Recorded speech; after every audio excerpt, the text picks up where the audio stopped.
हरिः ओम्। अब हम महाभारत का 95वां अध्याय 95तमो अध्याय पढ़ेंगे। इसमें दक्ष प्रजापति से लेकर पुरुवंश, भरतवंश और पांडुवंश की परंपरा का वर्णन मिलेगा हमें जानने को। जन्मेजय उवाच। श्रुतस्तक्तो मया ब्रह्मन् पूर्वेषां संभवो महान् उदाराश्चापि वंशेऽस्मिन् राजानो में परिश्रुताः। जन्मेजय बोले, ब्राह्मण, मैंने आपके मुख से पूर्ववर्ती राजाओं की उत्पत्ति का महान वृत्तांत सुना। इस पूर्ववंश में उत्पन्न हुए उदार राजाओं के नाम भी मैंने भली भांति सुन लिए। श्रुतस्तक्तो मया ब्रह्मन् पूर्वेषां संभवो महान उदाराश्चापि वंशेऽस्मिन् राजानो में परिश्रुताः। फिर कहते हैं, परंतु संक्षेप से कहा हुआ यह प्रिय आख्यान सुनकर मुझे पूर्णतः तृप्ति नहीं हो रही है। अतः आप पुनः विस्तार पूर्वक मुझसे इसी दिव्य कथा का वर्णन कीजिए। दक्ष प्रजापति और मनु से लेकर उन सब राजाओं का पवित्र जन्म प्रसंग किसको प्रसन्न नहीं करेगा। किंतु किंतु लब्धर्थ संयुक्तम प्रियाख्यानम न मामति प्रीणात्यतो भवान भूयो विस्तरेण ब्रवीतु में मुझे बताइए। एतामेव कथा दिव्यां प्रजापतितो मनोः तेषा माँ जननम पुण्यम कस्य न प्रीति माँ वहेत। उत्तम धर्म और गुणों के महात्म्य से अत्यंत वृद्धि को प्राप्त हुआ इन राजाओं का श्रेष्ठ और उज्ज्वल यश तीनों लोकों में व्याप्त हो रहा है। सद्धर्म गुण महात्मेरभिवर्धित मुत्तमम विष्टभ्य लोकांस्त्रीनेशाम यशस्फीतमवस्थितम। ये सभी नरेश उत्तम गुण, प्रभाव, बल, पराक्रम, ओज, सख्त धैर्य और उत्साह से संपन्न थे। इनकी कथा अमृत के समान मधुर है। उसे सुनते सुनते मुझे तृप्ति नहीं हो रही। गुण प्रभावी रियोजः सत्तो आवहवतामहम न तृप्यामि कथां शृण्वन् नम्रता स्वाद सम्मिताम। वैशंपायन उवाच। वैशंपायन ऋषि कहते हैं कि राजन, पूर्व काल में मैंने महर्षि कृष्ण द्वैपायन के मुख से जिसका भली भांति श्रवण किया था, वह संपूर्ण प्रसंग तुम्हें सुनाता हूं। अपने वंश की उत्पत्ति का वह शुभ वृत्तांत सुनो। शृणु राजन पुरा सम्यंगमया द्वैपायनाक्षुतम प्रोच्यमानमिदं कृत्स्नम स्ववंश जननम शुभम। फिर कहते हैं, दक्ष से अदिति, अदिति से विवस्वान, विवस्वान सूर्य को कहते हैं, विवस्वान से मनु, मनु से इला, इला से पुरुरवा, पुरुरवा से आयु, आयु से नहुष और नहुष से ययाति का जन्म हुआ। ययाति की दो पत्नियां थीं। पहली शुक्राचार्य की पुत्री देवयानी और दूसरी वृषपर्वा की पुत्री शर्मिष्ठा। ये कथा हमने अभी कुछ दिनों पहले पढ़ी। दक्षात अदिति दीतैर्व विश्वान विवस्वतो मनुर्मनोरिला इलायाः पुररवः पुरुरवस आयुरायुषो नहुषो नहुषाद ययातिः ययातर्द्वै भार्ये बभूवतुः। उशनसो दुहिता देवयानी वृषपर्वणश्च दुहिता शर्मिष्ठा नामा। दुहिता यहाँ उनके वंश का परिचय देने वाला यह श्लोक कहा जाता है। अत्रानुवंश लोको भवति यदुम चतुर्वसुम चैव देवयानी विजायत द्रम्ह्युम चानुम च पुरुम च शर्मिष्ठा वार्ष पर्वणि। देवयानी ने यदु और तुर्वसु नाम वाले दो पुत्रों को जन्म दिया और वृष पर्वा की पुत्री शर्मिष्ठा ने द्रुह्यु, अनु और पुरु ये तीन पुत्र उत्पन्न किए। पुरु की पत्नी का नाम कौशल्या था। उसको पौष्ठी भी कहते हैं। उसी को पौष्ठी भी कहते हैं। उसके गर्भ से पुरु के जन्मेजय नामक पुत्र हुआ। इसी का दूसरा नाम प्रवीर है। इसने 3 अश्वमेध यज्ञों का अनुष्ठान किया था और विश्वजित यज्ञ करके वानप्रस्थ आश्रम ग्रहण किया था। पुरोस्तु भार्या कौसल्या तस्यामस्य यज्ञे जन्मेजयो नामः स्त्री नश्व मेधा ना जहार विश्वजीता चेष्टवा वनम विवेश। वनम विवेशा। जन्मेजय की मधुवंश की कन्या अनंता के साथ विवाह किया था। उसके गर्भ से उनके प्राचीनवान नामक पुत्र उत्पन्न हुआ। उसने उदयाचल से लेकर सारी प्राची दिशा को एक ही दिन में जीत लिया था, इसलिए उसका नाम प्राचीनवान हुआ।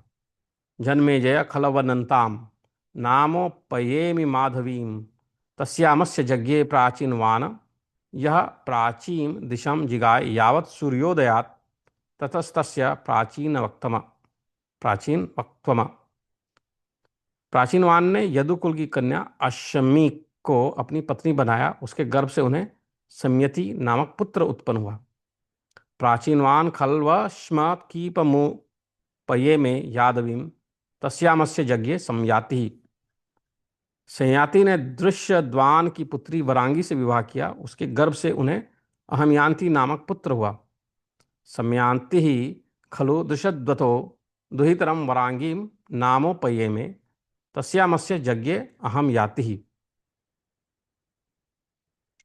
अहमयांति ने कृतवीर्य की कुमारी भानुमति को अपनी पत्नी बनाया। उसके गर्भ से अहमयाति के सर्वभौम नामक पुत्र उत्पन्न हुआ। अहमयाति खलु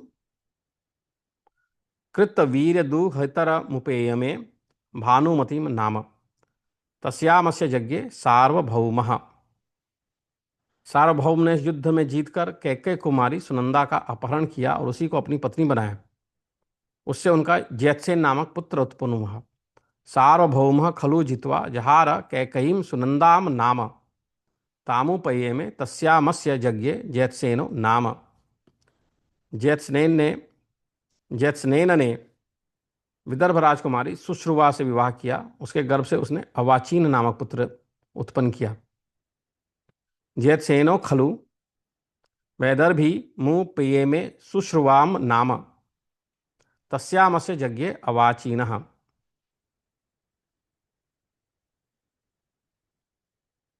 अवाचीन ने भी विदर्भ राजकुमारी मर्यादा के साथ विवाह किया,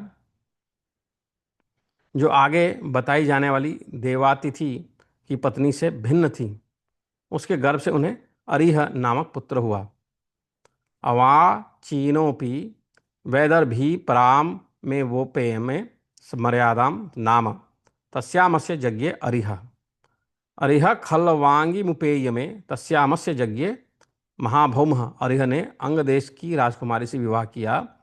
अरिह खल वांगी मुपेय में उनसे विवाह किया और उसके गर्भ से उन्हें महाभौम नामक पुत्र उत्पन्न हुआ। तस्यामस्य यज्ञे महाभौम। महाभौम ने प्रसेनजित की पुत्री सुयज्ञा से विवाह किया। उसके गर्भ से उन्हें अयुतनाई नामक पुत्र प्राप्त हुआ। इसने 10,000 पुरुष मेघ यज्ञ किए। अयुत यज्ञों का आनयन अनुष्ठान करने के कारण ही उनका नाम अयुतनाई हुआ। महाभौमः खलु प्रासेन जिति मुपेय में सुयज्ञा नाम तस्यामस्य यज्ञे अयुतनाई यह पुरुष मेधा नाम युतमानयत तेना स्यात् युतनम नायुत्वम। अयुतानी ने पृथुश्रवा की पुत्री कामा से विवाह किया, जिसके गर्भ से अक्रोधन का जन्म हुआ। अयुतनाई खलु पृथवस्रवसो दुहितरा मुपेय में कामाम नाम तस्यामस्य यज्ञे अक्रोधन।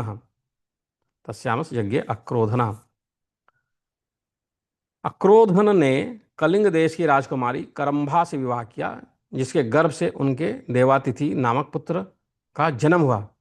स खलु कालिंगीम करम्भाम नामोपये में तस्यामस्य यज्ञे देवातिथि। देवातिथि ने विदेहराज की कुमारी मर्यादा से विवाह किया, जिसके गर्भ से अरिह नामक पुत्र उत्पन्न हुआ। देवातिथि खलु वैदेही मुपेये में मर्यादाम नाम तस्यामस्य यज्ञे अरिहो नाम। अरिह ने अंगराज कुमारी सुदेवा के साथ विवाह किया और उसके गर्भ से ऋक्ष नामक पुत्र को उत्पन्न किया। अरिह खल्वांगेयी मुपेय में सुदेवाम नाम तस्याम पुत्रमाजीजन दृक्षम। ऋक्षः खलु तक्षक दुहितर मुपेय में ज्वालाम नाम तस्याम पुत्रम मतीनारम नामोत्पादायामास। ऋक्ष ने तक्षक की पुत्री ज्वाला के साथ विवाह किया और उसके गर्भ से मतीनार नामक पुत्र को उत्पन्न किया, नामोत्पादायामास। मती नार ने सरस्वती के तट पर उत्तम गुणों से युक्त द्वादश वार्षिक यज्ञ का अनुष्ठान किया। उसके समाप्त होने पर सरस्वती ने उनके पास आकर उन्हें पति रूप में वरण किया। मतीनार ने उसके गर्भ से तंसु नामक पुत्र उत्पन्न किया।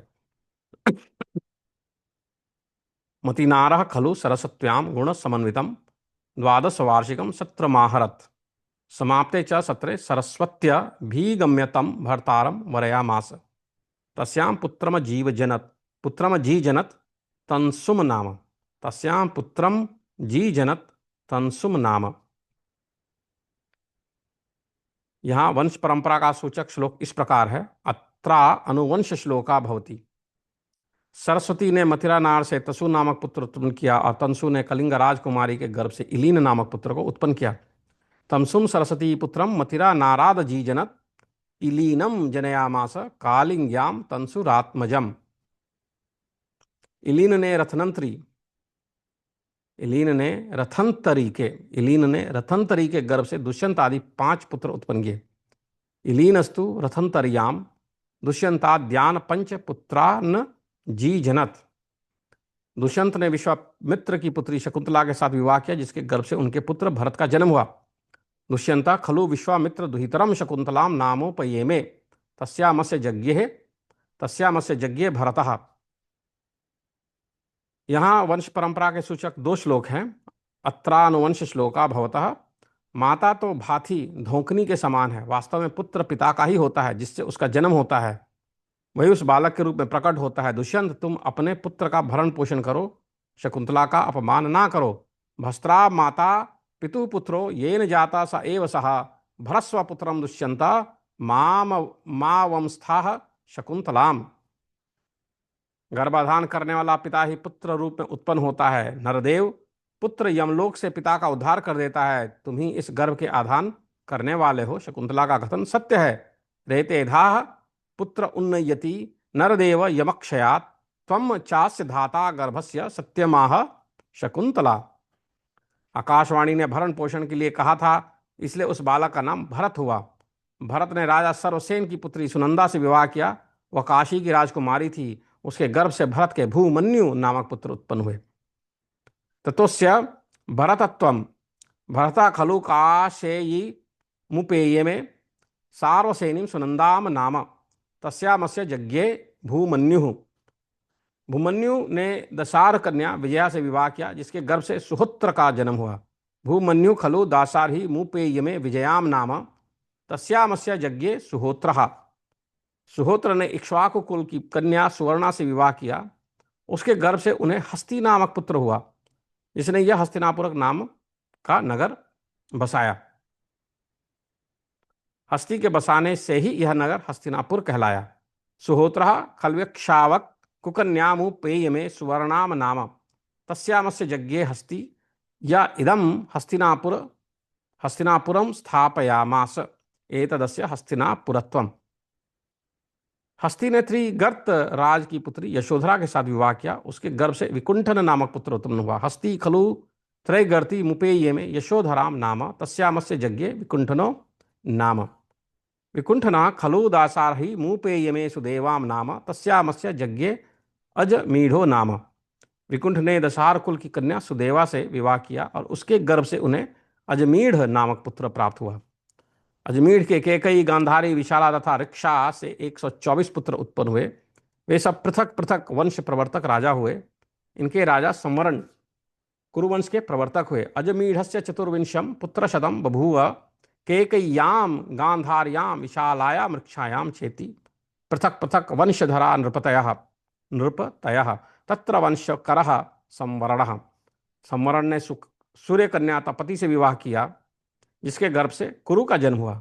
संवरणा खलु वैवस्वतीम तपतिम नामोपये में तस्यामस्य यज्ञे कुरु। कुरु ने दशार कुल की कन्या शुभांगी से विवाह किया। उसके गर्भ से विदुर नामक पुत्र हुए। कुरु खलु दासारी मुपेये में शुभांगी नाम तस्यामस्य यज्ञे विदुरः। विदुर ने मधुवंश की कन्या संप्रिया से विवाह किया, जिसके गर्भ से अनश्वा नामक पुत्र उत्पन्न हुआ। विदुरस्तु माधवी मुपेये में संप्रीताम नाम तस्यामस्य यज्ञे अनश्वा नाम। अनश्वा ने मगध राजकुमारी अमृता को अपनी पत्नी बनाया, उसके गर्भ से परीक्षित नामक पुत्र उत्पन्न हुए। अनश्वा खलु मागधी मुपेये में अमृताम नाम तस्यामस्य यज्ञ परीक्षिता। परीक्षित ने बाहुदर राज की पुत्री स्वेशा के साथ विवाह किया, जिसके गर्भ से भीमसेन नामक पुत्र उत्पन्न हुआ। परीक्षित खलु बाहुदाम मुपेये में स्वेशाम नाम तस्यामस्य यज्ञ भीमसेन। भीमसेन ने केकई देश की राजकुमारी कुमारी को अपनी पत्नी बताया, जिसके गर्भ से पतिश्रवा नामक बालक का जन्म हुआ। भीमसेना खलु केकई मुपेये में कुमारीम नाम तस्यामस्य यज्ञ प्रतिश्रवा नाम प्रतिश्रवसः प्रतीपः खलु शैब्यामुपेये में सुनंदाम नाम तस्यां पुत्रानुत्पादाय मास देवापिम शांतनुम बाहलीकम चेति। प्रतिश्रवा से प्रतीप उत्पन्न हुआ। उसने शिवी देश की राजकन्या सुनंदा से विवाह किया और उसके गर्भ से देवापी, शांतनु तथा बाहलिक इन 3 पुत्रों को जन्म दिया। देवापी खलु बाला एवारण्यम विवेश शांतनुस्तु महीपालो बभूव। देवापी बाल्यावस्था में ही वन को चले गए, अतः शांतनु राजा हुए। अत्रानुवंश श्लोको भवति। शांतनु के विषय में अनुवंश श्लोक उपलब्ध होता है। यम यम कराभ्याम स प्रशति जीर्णम स सुखमश्नुते पुनर्युवा च भवति तस्मात् तम शांतनुम विद्युः इति तदस्य शांतनुत्वम। वे जिस बूढ़े को अपने हाथों से छू देते थे वह बड़े सुख और शांति का अनुभव करता था तथा पुनः नौजवान हो जाता था। इसे लोग उन्हें शांतनु के रूप में जानने लगे। यही उनके शांतनु नाम पड़ने का कारण हुआ। यम यम कराभ्याम स्पृशति जीर्णम स सुखमश्नुते पुनर्युवा च भवति तस्मात् तम शांतनुम विदुः इति तदस्य शांतनुत्वम। इसलिए उनका नाम शांतनु पड़ा और पुनर्यवा च भवति तस्मात् तम शांतनुम विदुः, इस नाम से वो जाने गए। शांतनु खलु गंगाम भागीरथी मुपेय में तस्यामस्य यज्ञे देवव्रतो नाम यमाहुर्भीष्ममिति। शांतनु ने भागीरथी गंगा को अपनी पत्नी बनाया, जिसके गर्भ से उन्हें देवव्रत नामक पुत्र उत्पन्न हुआ, जिसे लोग भीष्म कहते हैं। भीष्म खलु पितु प्रिय चिकीर्षया सत्यवतीम मातरमुदा वाहयत यामाहुर्गंधकालीति। भीष्म ने अपने पिता का प्रिय करने की इच्छा से उनके साथ माता सत्यवती का विवाह कराया, जिससे गंधकाली भी कहते हैं। तस्याम पूर्वम कानिनो गर्भ पराशराद देवपायनो भवत तस्यामेव शांतनोरन्यौ द्वौ पुत्रौ बभूवतुः। सत्यवती के गर्भ से पहले कन्या अवस्था में महर्षि पराशर से द्वैपायन व्यास उत्पन्न हुए थे। फिर उसी सत्यवती के राजा शांतनु द्वारा 2 पुत्र और हुए। विचित्र वीर्यश्चित्रांगदश्च तयोर प्राप्त यौवन एव चित्रांगदो गंधर्वेण हतः। विचित्र वीर्यस्तु राजा आसीत, जिनका नाम था विचित्र वीर्य और चित्रांगद। विचित्र वीर्य और चित्रांगद, उनमें से चित्रांगद युवावस्था में पदार्पण करने से पहले ये गंधर्व के द्वारा मारे गए, परंतु विचित्र वीर्य राजा हुए। विचित्र वीर्य खलु कौसल्यात्मजे अंबिकांबिके काशीराजदुहित रावुपये में। विचित्र वीर्य ने अंबिका और अंबालिका से विवाह किया। ये दोनों काशीराज की पुत्रियां थी और उनकी माता का नाम कौसल्या था। विचित्र वीर्यस्त्वनपत्य एव विदेहत्वं प्राप्तः तथा सत्यवत्य चिंतयन्मा दोषयन्तो वंश उच्छेदम व्रजे दिति। विचित्र वीर्य के अभी कोई संतान नहीं हुई थी, तभी उनका देहावसान हो गया। तब सत्यवती को यह चिंता हुई कि राजा दुष्यंत का वंश नष्ट न हो जाए। उसने मन ही मन देवपायन ऋषि व्यास का चिंतन किया। फिर तो व्यास जी उसके आगे प्रकट हो गए और बोले, क्या आज्ञा है?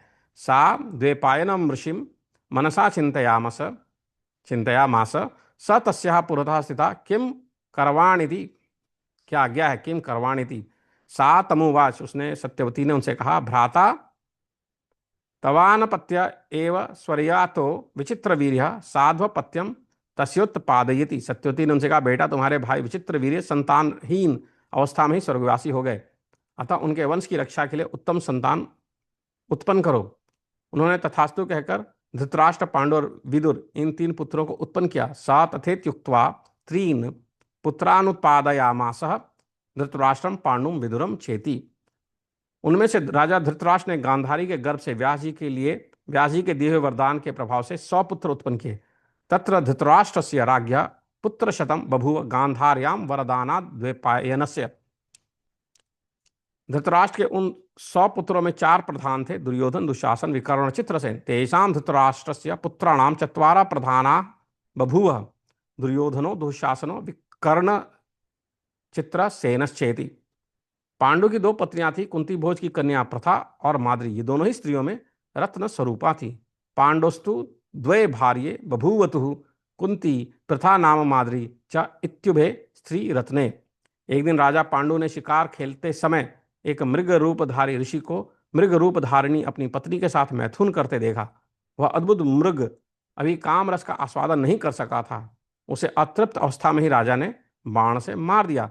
अतः पांडुर्मृगयाम चरन मैथुनगतमर्षि पश्यन् मृग्याम वर्तमानम तद्वैत अद्भुत मनासादिक कामर संतृप्तम च बाणेन जाधन, बाणेन जाधन।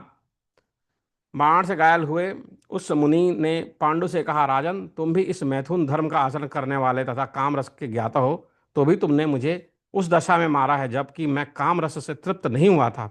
इस कारण इसी अवस्था में पहुंचकर काम रस का आस्वादन करने से पहले शीघ्र तुम मृत्यु को प्राप्त हो जाओगे। यह सुनकर राजा पांडु उदास हो गए और शाप का परिहार करते हुए पत्नी के सहवास से दूर रहने लगे। उन्होंने कहा, स बाण विद्ध उवाच पांडुम चरता धर्ममीमं येन त्वयाभिज्ञेन कामरसस्याहमना वाप्त कामरसो निहतस्तस्मात् त्वं पेयतामवस्थामासाद्य न वाप्त कामरसः पंचत्वमाप्स्यसि क्षिप्र मे वैति। सविवर्ण रूपस्तथा पांडु शापम परिहर माणो नोपास सर्पत भार्ये वाक्यम चोवाच। क्या कहा? स्वचापल्यादिदं प्राप्तवानहं शृणोमि च नानपत्यस्य लोका सन्तीति सा त्वं मदर्थे पुत्रानुत्पादयेति। कुंतीमुवाच। सा तथोक्ता पुत्रानुत्पादयामास। धर्मार्ध युधिष्ठिरम मारुताद भीमसेनम शक्रादर्जनुमिति। देवियों, आप अपनी चपलता के कारण मुझे यह शाप मिला है। सुनता हूँ संतानहीन होने के पुण्य लोग नहीं प्राप्त होते, अतः तुम मेरे लिए पुत्र उत्पन्न करो। यह बात उन्होंने कुंती से कही। उनके ऐसा कहने पर कुंती ने 3 पुत्र उत्पन्न किए। धर्मराज से युधिष्ठिर को, वायुदेव से भीमसेन को और इंद्र से अर्जुन को जन्म दिया। ताम सम हृष्ट पांडुरुवाच यम ते सपत्न्य न पत्या साध्वस्या अपत्यमुत्पाद्यतमिति एवमस्तुति कुंती ताम विद्याम माद्रयाः प्रायक्षत। इससे पांडु को बड़ी प्रसन्नता हुई।